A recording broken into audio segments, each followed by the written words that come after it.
Assalamualaikum warahmatullahi wabarakatuh.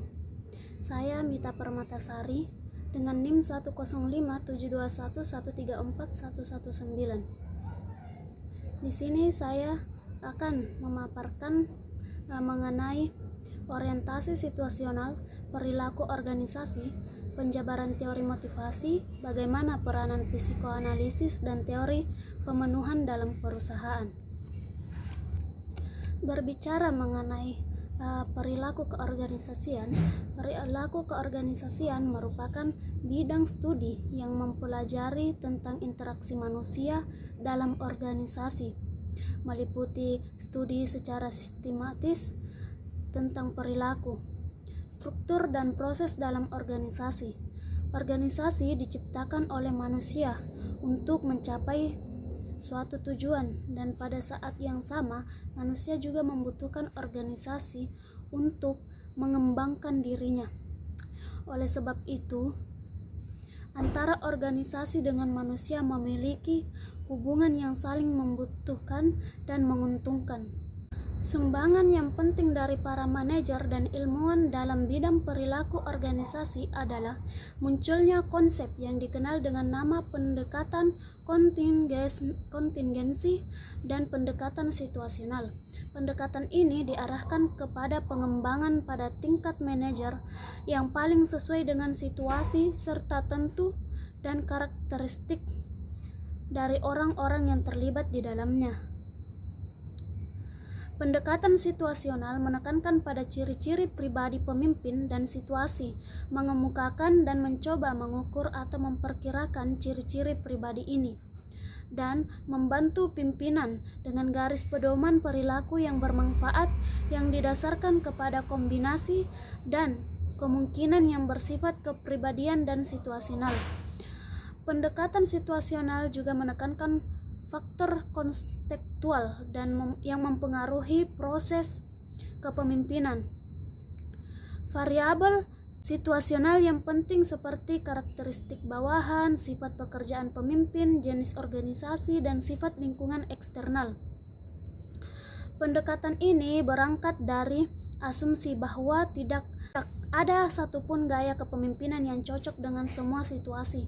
Pendekatan situasional ini atau pendekatan kontingensi merupakan suatu teori yang berusaha mencari jalan tengah antara pandangan yang mengatakan adanya asas-asas organisasi dan manajemen yang bersifat universal, dan pandangan yang berpendapat bahwa tiap organisasi adalah unik dan memiliki situasi yang berbeda-beda, sehingga harus dihadapi dengan gaya kepemimpinan tertentu. Selanjutnya, kinerja individu dipengaruhi oleh berbagai faktor, seperti motivasi, kompetensi, lingkungan, dan teknologi. Motivasi kerja yang tinggi diharapkan akan meningkatkan kinerja dalam organisasi. Untuk meningkatkan motivasi, diperlukan berbagai teknik yang terencana dan sistematis agar efektif. Berdasarkan teori motivasi, motivasi merupakan alasan yang mendasari individu melakukan sesuatu. Individu yang memiliki motivasi tinggi dapat berarti individu tersebut memiliki alasan kuat untuk mencapai kinerja yang diharapkan. Sebaliknya, individu dengan motivasi rendah dipastikan tidak dapat memberikan kontribusi optimal atas kerjanya. Kemudian kita akan membahas tentang peranan psikoanalisis. Teori psikoanalisis merupakan teori yang berusaha untuk menjelaskan tentang hakikat dan perkembangan kepribadian manusia. Unsur-unsur yang diutamakan dalam teori ini adalah motivasi, emosi, dan aspek-aspek internal lainnya. Teori ini mengasumsikan bahwa kepribadian berkembang ketika terjadi konflik-konflik dari aspek-aspek psikologis tersebut yang pada umumnya terjadi pada anak-anak atau usia dini. Psikoanalisis memiliki banyak hal untuk ditawarkan kepada pendidikan. Hubungan di antara mereka seperti sebuah perkawinan di mana kedua pasangan sadar akan kebutuhan mereka, tapi tidak terlalu mengerti satu sama lain, dan karena juga tidak mengerti akan namanya menyatu. Jadi tujuan-tujuan pendidikan yang dinyatakan berdasarkan analisis psikoanalisis adalah memberi tuntunan bagi pendidik dan anak didik tentang apa yang hendak dicapai. kegiatan-kegiatan yang mereka lakukan, dan tentang kemajuan yang dicapai oleh anak didik. Selanjutnya, kita akan membahas mengenai konsep perilaku organisasi dalam menghadapi perkembangan zaman, khususnya tentang isu migran dan keberagaman.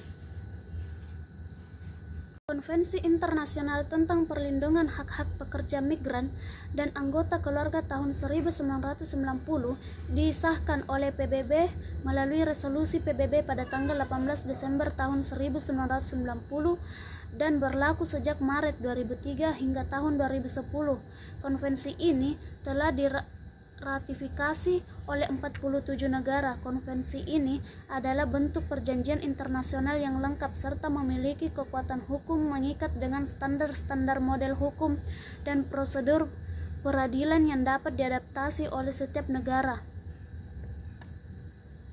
Konvensi Migran 1990 memberikan keadilan hak yang sama bagi pekerja migran dan pekerja lokal di suatu negara. Hak-hak yang diberikan meliputi hak untuk berpergian, hak pindah kerja, berkumpul dengan keluarga, berorganisasi, serta pengakuan terhadap hak bagi pekerja yang berdokumen maupun tidak berdokumen. Hak-hak tersebut tercermin ke dalam 5 prinsip yang wajib dihargai oleh negara penerima, yaitu prinsip kebebasan bergerak, non-diskriminasi, tanggung jawab negara, kesetaraan hak dan persamaan perlakuan di hadapan hukum.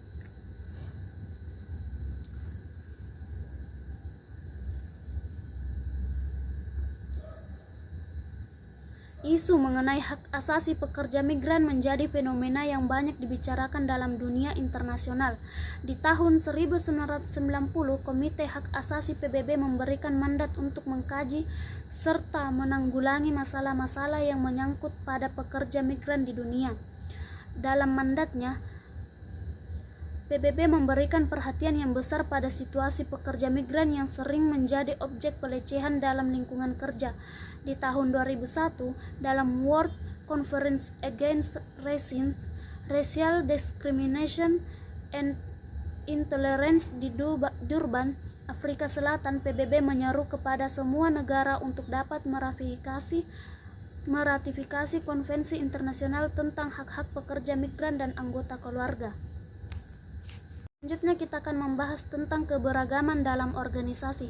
Keberagaman dapat diartikan sebagai mengakui, memahami, menerima, dan menghargai perbedaan di antara orang-orang sehubungan dengan usia, kelas, ras, etnis, jenis kelamin, cacat, dan lain sebagainya. Perusahaan perlu merangkul keragaman dan mencari cara untuk menjadi organisasi inklusif karena keberagaman memiliki potensi untuk menghasilkan produktivitas kerja dan keunggulan kompetitif yang lebih besar.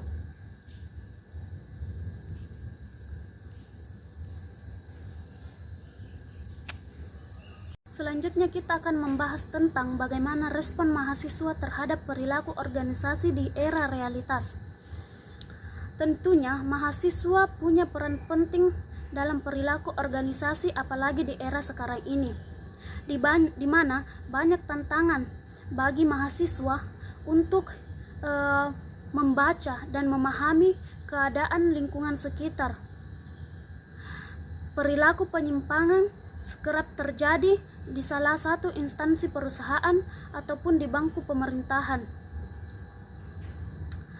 Salah satu contoh perilaku penyimpangan pada perusahaan di mana terkadang pimpinan suka membeda-bedakan antara karyawan satu dengan karyawan lainnya. Kemudian di bangku pemerintahan di mana contohnya pemerintah yang harusnya mengayomi masyarakat malah mencari kesempatan untuk dirinya sendiri dengan memanfaatkan masyarakat yang ada dengan alasan untuk rakyat. Dan ini menjadi tugas besar bagi seorang mahasiswa saat ini yang mampu berpikir kritis dan serta merawat idealismenya dan mengedepankan nilai-nilai Pancasila untuk nusa dan bangsa. Saya akhiri Kurang lebihnya mohon dimaafkan. Billahi fisabilil haq fastabiqul khairat. Assalamualaikum warahmatullahi wabarakatuh.